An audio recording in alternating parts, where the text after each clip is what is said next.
வீடியோல பார்த்த மாதிரி 0ல இருந்து 48 மில்லியன் விந்தணு அதிகரிக்கணும் அப்படின்னா நான் சொல்ற விஷயத்த கவனமா கேளுங்க.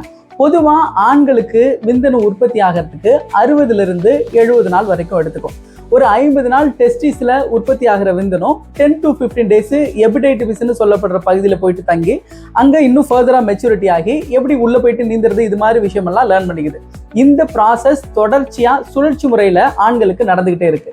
இப்ப நம்ம விந்தணுக்களை அதிகரிக்கிறதுக்காக மருந்து எடுத்தோம் அப்படின்னாலோ, ஒரு நல்ல பழக்க வழக்கத்தை ஃபாலோ பண்ண ஆரம்பிக்கிறோம்னாலோ, அல்லது ஆல்கஹால் ஸ்மோக்கிங் மாதிரி விஷயத்த நிறுத்துறோம் அப்படின்னாலோ, இதனுடைய 100% பலனை நம்ம விந்தணுக்களை பார்க்கறதுக்கு ஒரு 2 மாசமாச்சும் தேவைப்படும். இதே மாதிரி நம்ம ஓபிக்கு இன்ஃபர்டிலிட்டிக்காக ஒரு பேஷண்ட் வந்திருந்தாங்க. அவங்களுக்கு ஃபர்ஸ்ட் நம்ம டெஸ்ட் எடுத்து பார்க்கும்பொழுது கவுண்ட் 0 மில்லியன்ல இருந்துச்சு.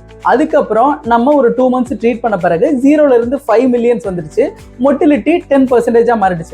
அதுக்கு அடுத்து நம்ம ஒரு 40 டேஸ் ட்ரீட் பண்ணோம். ட்ரீட் பண்ண பிறகு 5 மில்லியன்ல இருந்து 19 மில்லியன் பெர் எம்எலும் டோட்டல் கவுண்ட் 48 மில்லியனாவும் மாறிடுச்சு. அது மட்டும் இல்லாம 10%ல இருக்க மொட்டிலிட்டி 45% மாறிடுச்சு. மார்பாலஜியுமே 60% மாறிடுச்சு.